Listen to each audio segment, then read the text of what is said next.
कोई भी मुल्क अफरा तफरी, जलाओ घेराव और इंतशार का मुतहम्मिल नहीं हो सकता। माजी करीब के पुरतशद्दुद वाक़यात को अवाम ने मुस्तरद कर दिया। निगरान वज़ीर आज़म का मुआशरे में मस्बत रवैयों के फ़रोग़ के लिए दुरुस्त फैसले करने की ज़रूरत पर जोर।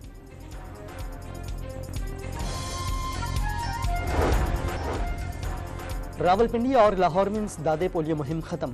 मुहिम के दौरान 9,67,000 बच्चों को पोलियो वैक्सीन पिलाई गई। हुक्काम के मुताबिक दोनों शहरों के माहौलियाती नमूनों में पोलियो वायरस पाए गए थे।